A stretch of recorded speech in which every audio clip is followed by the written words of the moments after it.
महाराष्ट्र में मराठा आरक्षण की मांग को लेकर चल रहा प्रदर्शन हिंसक होता जा रहा है। 14 दिन में 27 लोग जान दे चुके हैं। 1 नवंबर को भी हिंगोली जिले में 2 लोगों ने सुसाइड की थी। आज सरकार का शिष्टमंडल भूख हड़ताल पर बैठे मनोज जारांगे को मनाने के लिए जाएगा। यह प्रतिनिधिमंडल मनोज को सरकार का पक्ष बताएगा और हड़ताल खत्म करने की अपील करेगा। मनोज पिछले 9 दिन से भूख हड़ताल पर हैं। 1 दिन पहले उन्होंने पानी पीना भी छोड़ दिया है। मंडल के सदस्यों से मिलने से पहले मनोज प्रेस कॉन्फ्रेंस करेंगे। उधर गुरुवार को ठाणे के भिवंडी में आंदोलनकारियों ने सीएम एकनाथ शिंदे और डिप्टी सीएम देवेंद्र फडणवीस के पोस्टर्स पर कालिक पोती। ये पोस्टर्स बसों पर लगे हुए थे। आंदोलन से जुड़े दूसरे अपडेट्स पर अगर बात करें तो सीएम एकनाथ शिंदे और चंद्रशेखर बावनकुले दिल्ली में गृहमंत्री अमित शाह से मिलेंगे। महाराष्ट्र के सीएम एकनाथ शिंदे मनोज जारांगे से फोन पर भी बातचीत करेंगे। छत्रपति संभाजीनगर में शहरी ग्रामीण इलाकों में इंटरनेट सेवा बंद कर दी गई है।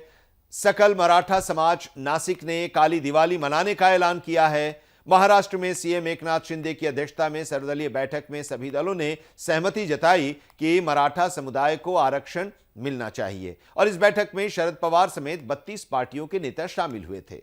बैठक के बाद सीएम एकनाथ शिंदे ने कहा कि यह निर्णय लिया गया कि आरक्षण कानून के दायरे में और अन्य समुदाय के साथ अन्याय किए बिना होना चाहिए। आरक्षण के लिए अनशन पर बैठे मनोज जारांगे से भी अपील है कि वो अनशन खत्म करें। हिंसा ठीक नहीं है। वहीं सभी मराठाओं के लिए तत्काल आरक्षण मांग रहे जारांगे ने जल भी छोड़ दिया। उन्होंने कहा कि आंदोलन शुरू होने के बाद ही सरकार को समय क्यों चाहिए होता है।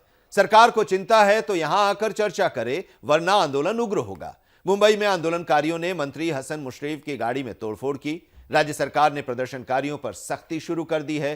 बीड हिंसा मामले में 141 केस दर्ज कर 168 लोगों को गिरफ्तार किया गया है। हत्या के प्रयास सहित 20 धाराओं में केस दर्ज किए गए हैं।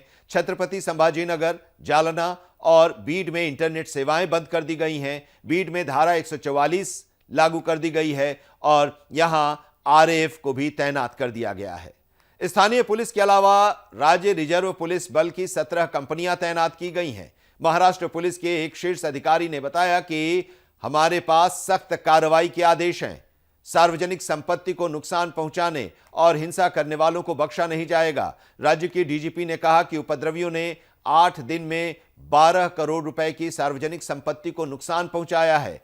पुणे पुलिस ने हाईवे जाम करने और आगजनी के आरोप में 500 लोगों के खिलाफ केस दर्ज किया है। बीते माह राज्य सरकार ने मराठवाड़ा के उन मराठों को कुनबी प्रमाण पत्र देने का ऐलान किया था जिनके पास निजाम काल के राजस्व दस्तावेज हैं। इस बीच पहला प्रमाण पत्र पाने वाले सुमित माने ने इसे जला दिया।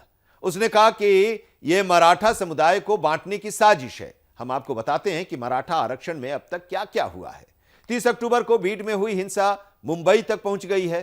कोलाबा इलाके में बुधवार सुबह विधायकों के सरकारी आवास के सामने 2 अज्ञात लोगों ने महाराष्ट्र के medical education minister Hasan Mushrif के काफिले की गाड़ी में तोड़फोड़ की। इस मामले में 3 लोगों को हिरासत में लिया गया है। आंदोलन के समर्थन में अब तक 2 सांसद और 4 विधायक इस्तीफा दे चुके हैं। इनमें शिवसेना शिंदे गुट के हिंगोली और नासिक के सांसद हेमंत पाटिल और हेमंत गोडसे शामिल हैं। इसके अलावा शिंदे की शिवसेना से विधायक रमेश बोरनारे, वैजापुर से शिवसेना शिंदे गुट के विधायक रमेश बोरनारे, परभणी से कांग्रेस के विधायक सुरेश वारपुडकर, गेरवाई से बीजेपी विधायक लक्ष्मण पवार ने भी इस्तीफा दे दिया है। सरकार में शामिल तीनों दलों के 10 विधायकों ने विधानसभा का विशेष सत्र बुलाने की मांग को लेकर अनशन भी शुरू कर दिया है। मराठा आरक्षण की मांग को लेकर इस साल आंदोलन शुरू करने वाले मनोज जारांगे पाटिल की भूख हड़ताल का आज 8वां दिन है। जारांगे ने चेतावनी देते हुए कहा कि महाराष्ट्र सरकार स्पेशल सेशन बुलाकर आरक्षण पर फैसला करे, वरना यह आंदोलन देश भर में होगा। उन्होंने फैसला न करने पर जल त्यागने की चेतावनी दी है। मंगलवार को मुख्यमंत्री एकनाथ शिंदे की अध्यक्षता में हुई कैबिनेट की बैठक में जस्टिस संदीप शिंदे समिति की अंतरिम रिपोर्ट को मंजूरी दी गई। हालांकि सरकार ने भूख हड़ताल पर बैठे मनोज जारांगे पाटिल की सभी मराठाओं को आरक्षण देने की मांग को खारिज कर दी। राज्य के डीजीपी रजनीश सेठ ने बुधवार को कहा कि आंदोलन के दौरान हुई हिंसा में अब तक 141 केस दर्ज किए गए हैं। 168 लोगों को गिरफ्तार किया है। उन्होंने यह भी बताया कि उपद्रवियों ने 12 करोड़ रुपए की सार्वजनिक संपत्तियों को नुकसान पहुंचाया है। इसके लिए 146 आरोपी व्यक्तियों को नोटिस भी दिया गया है। मराठा समुदाय को अलग से आरक्षण देने के फैसले को सुप्रीम कोर्ट ने रद्द कर दिया। इसके बाद मनोज जारांगे पाटिल समेत कई लोग यह दावा कर रहे हैं कि मराठा समाज मूल रूप से कुणबी जाति से है, यानी मराठा समुदाय को कुणबी प्रमाण पत्र दिया जाता है तो आरक्षण मिलने पर उसे ओबीसी कोटे का लाभ भी मिलेगा।